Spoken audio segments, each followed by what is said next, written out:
Praise the Lord. आप सबको जय मसीह की। आज फिर एक बार हम लोग परमेश्वर के वचन में से सीखने के लिए जा रहे हैं और आज हमारे उत्पत्ति पुस्तक का जो है सेकंड पार्ट है, हम लोग देखने के लिए जा रहे हैं। तो अभी हम इसमें से बहुत कुछ सीखना है।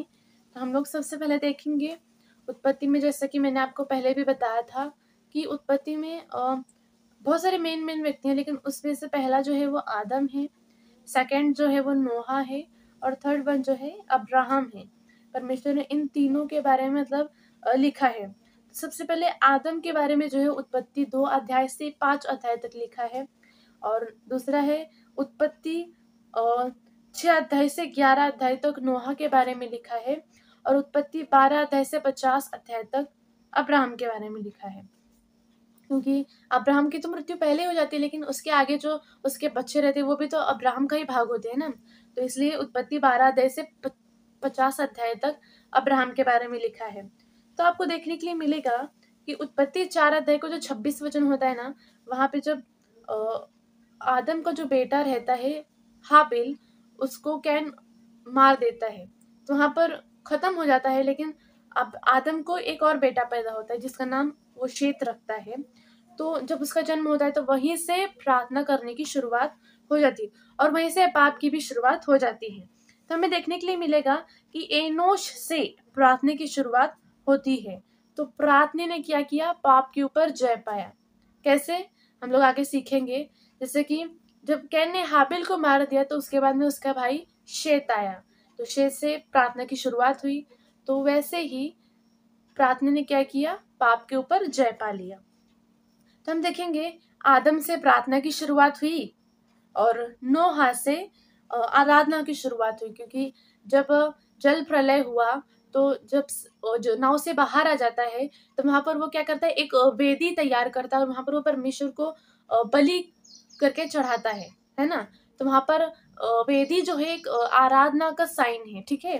तो नोहा से क्या स्टार्ट होता है? आराधना करने की शुरुआत होती है।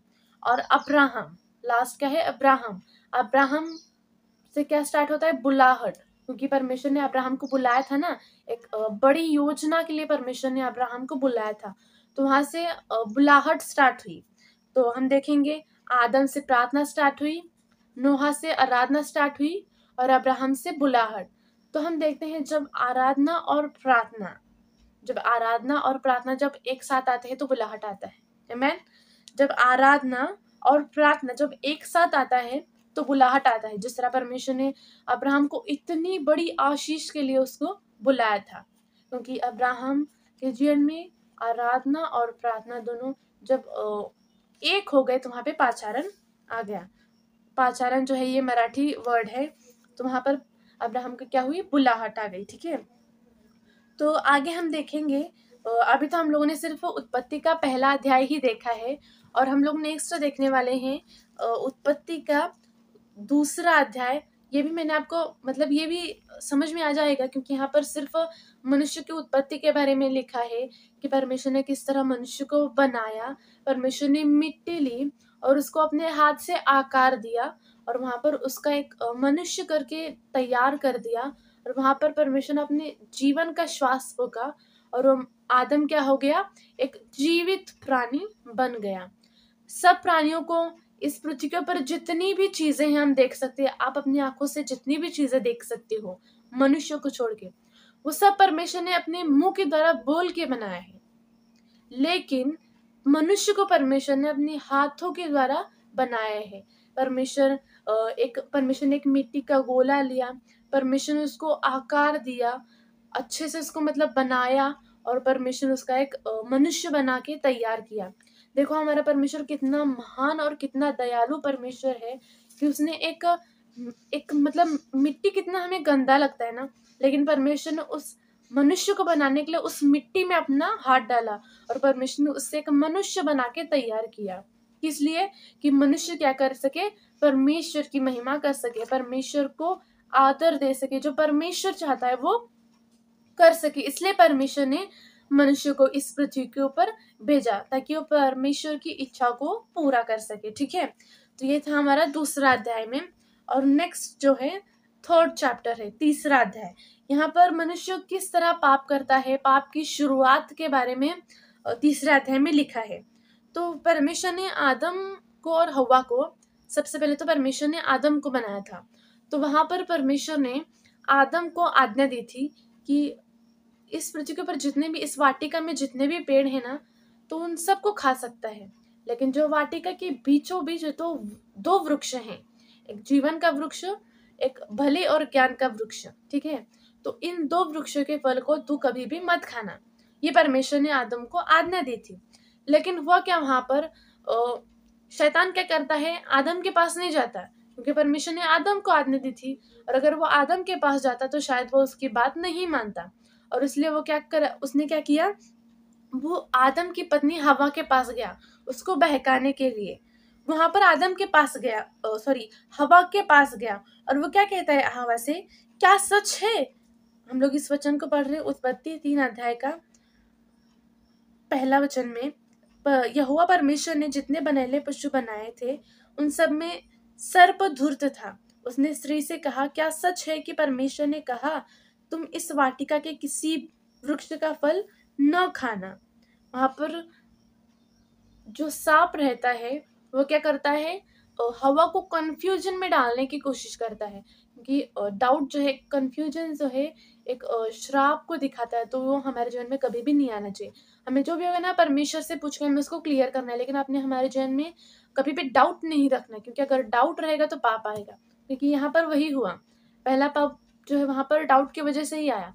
उसने हवा के मन में ना एक डाउट डाला, क्या सच में परमेश्वर ने तुझे इन वृक्षों का फल जो है खाने के लिए मना किया है।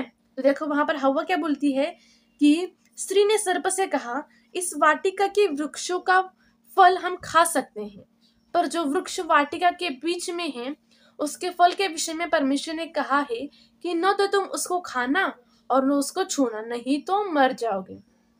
अब देखो यहाँ पर क्या होता है कि परमेश्वर ने वहां पर सिर्फ उस फल को खाने के लिए मना किया था, लेकिन हवा वहां पर परमेश्वर के वचन में ऐड कर रही है, क्या ऐड कर रही है कि परमेश्वर ने हमें इस फल को खाने के लिए भी मना किया है और छूने के लिए भी मना किया है। तो ये नहीं होना चाहिए, जैसा परमेश्वर ने आज्ञा दिया है वैसा ही हमें मानना है, ना उसमें बढ़ाना है ना घटाना है। परमेश्वर का वचन गिनती में कहता है कि तुम परमेश्वर की वचन को, परमेश्वर की आज्ञा को ना उसमें कुछ बढ़ाओ ना घटाओ, क्योंकि अगर हम ऐसा करेंगे तो परमेश्वर का न्याय भी आएगा, और परमेश्वर क्या करेगा, हम परमेश्वर की नजर मतलब ये गलत होता है ना, और हम उसका जो नुकसान है वो परमेश्वर को नहीं, हमें ही होगा, क्योंकि हम उसमें पाप में गिर जाएंगे। जिस तरह हवा पाप में गिर गई, उसने जब उसको डाउट आया तो वहां पर उसने गलत बोल दिया, और गलत बोल दिया इसलिए उसने वो फल को खा लिया। तो फिर जब ये बोलती है ना तो शैतान उससे क्या बोलता है, देखो कि अगर तू इस फल को खा लेगी ना तो तेरी आंखें खुल जाएंगी और तू भले और बुरे का ज्ञान पाकर परमेश्वर के तुल्य हो जाओगे। तुम क्या करोगे, भले और बुरे का ज्ञान पाके परमेश्वर का तुल्य हो जाओगे। अब यहाँ पे आपने एक बात नोटिस की क्या, कि जो शैतान ने खुद किया ना वही उसने हवा के अंदर भी डालने की कोशिश की। जब वो स्वर्ग में पहले था तो उसने भी वहां पर परमेश्वर के तुल्य, परमेश्वर के जैसा बनने की कोशिश की ना, उसके अंदर घमंड आ गया, जैसे मैं परमेश्वर की आराधना कर रहा हूँ वैसे कोई मेरी आराधना करे, तो उसने क्या किया, परमेश्वर के तुल्य बनने की कोशिश की। तो वही पाप वो हवा के अंदर भी डालना चाहता था। वो क्या बोलता है कि अगर तू इस फल को खा लेगी तू भी क्या हो जाएगी, परमेश्वर के तुल्य हो जाएगी। और सच में उसका प्लान सक्सेस हो गया। वहां पर हवा ने क्या किया, जब उस फल को देखा ना वहां पर, तब वहां पर वो क्या हो गई, पाप में गिर गए। देखो यहाँ पर उत्पत्ति 3 अध्याय का 6वें वचन में लिखा है, देखो, अतः जब स्त्री ने देखा कि वो वृक्ष का फल खाने के लिए अच्छा और देखने में मन भाऊ और बुद्धि देने के लिए चाहने योग्य भी है, तब उसने उसमें से तोड़कर खाया और अपने पति को भी दिया और उसने भी उसको खा लिया। तो देखो वहां पर 3 बातें लिखी गई हैं हवा के बारे में। तो जो वहां पर हवा के ऊपर परीक्षा है ना, वही परीक्षा ना सेम हर एक के जीवन में, हमारे जीवन में आज भी आती है। वो शैतान वो परीक्षाओं को ना आज भी हमारे जीवन में लेकर आता है, बस जो उसका प्लान है ना, प्लान सिर्फ बदला है। मतलब जिस तरह के उसने हवा को वो फल दिखाया, वैसे ही हमें वो फल छोड़ के और बाकी की चीजें दिखाता है, पैसा दिखाता है, व्यक्ति दिखाता है, कुछ भी दिखा सकता है वो, हमें पाप में गिराने के लिए। तो वैसा ही यहाँ पर होता है। तो हवा क्या बोलता है कि देख वो फल कितना अच्छा है, तुझे बुद्धि मिलेगा, उसको सब कुछ मिलेगा। तो वहां पर हवा क्या करती है, उस फल को देखती है कि वो फल खाने के लिए कितना अच्छा और मन भाऊ है, बुद्धि देने के लिए भी क्या है, योग्य है। तो वहां पर हम 3 बातें देख सकते हैं। एक, लस्ट ऑफ आईज यानी कि आंखों की अभिलाषा।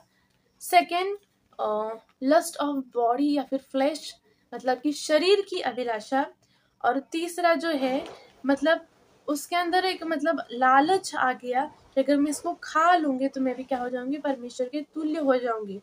तो वहां पर ऐसा ही होता है और वो इन तीनों परीक्षाओं में पड़ जाती है और वो पाप कर बैठती है।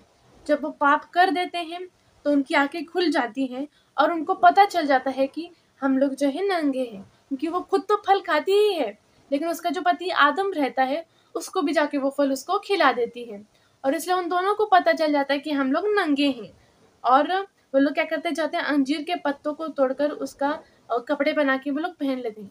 तो यहाँ पर एक बात देखने के लिए मिलती कि जैसा ही उनके अंदर पाप आया उनको उनका नंगापन दिख गया। वैसे ही जब भी हम पाप करेंगे ना तो सच में हम इन आदम और हव्वा के जैसे ही हमारे भी जीवन में होगा। पाप क्या करेगा, हमारे जीवन में शर्म लेके आएगा, जिसको हम बोलेंगे मतलब शर्म। जैसे कि आदम और हव्वा ने क्या किया, जब उन्होंने पाप किया तो उन्होंने पता चल गया, उनको शर्म आने लगी कि हम लोग नंगे और हम लोग एक दूसरे के सामने खड़े नहीं हो सकते और इसलिए वो जाके छुप गए।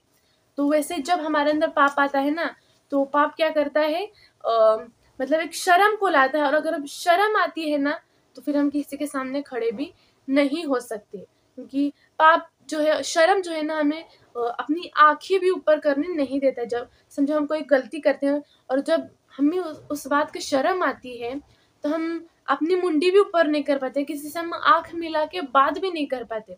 वैसे ही वहां पर आदम और हवा के साथ हुआ। उन लोगों ने जब पाप किया उनके अंदर शर्म आ गई तो वो लोग जाके छिप गए। इसलिए छिप गए ताकि वो अपने पाप को ढांप सके। उन्होंने अपने पाप को ढांपने के लिए परमेश्वर को नहीं बुलाया, कि परमेश्वर को नहीं बताया कि प्रभु हमने पाप कर दिया, आप हमें माफ करिए। क्योंकि अगर वो परमेश्वर के पास जाते तो शायद परमेश्वर उन्हें माफ कर देता। लेकिन वहां पर उन लोगों ने क्या किया, खुद ही अपने पाप को क्या किया, ढांपने की कोशिश किया। और मनुष्य कभी भी कितना भी बड़ा व्यक्ति क्यों ना हो, कितना भी ज्ञानी क्यों ना हो, कितना ही अमीर क्यों ना हो, लेकिन वो अपने आप से कभी भी अपने पाप को ढांप नहीं सकता है, वो कितना भी कोशिश करे। क्योंकि एक बार कहावत है ना, क्योंकि सच कभी भी छुपता नहीं है, एक ना एक दिन वो सामने आ ही जाता है। तो हम कितना भी पाप को छुपाने की कोशिश करें, हम खुद अपने पाप को ना क्षमा कर सकते हैं और ना छुपा सकते हैं। उसका अधिकार सिर्फ और सिर्फ हमारे परमेश्वर के ही पास है। आमीन। और आगे के वचन को जो है हम नेक्स्ट पार्ट में देखेंगे। आप सब लोगों को जय मसीह की।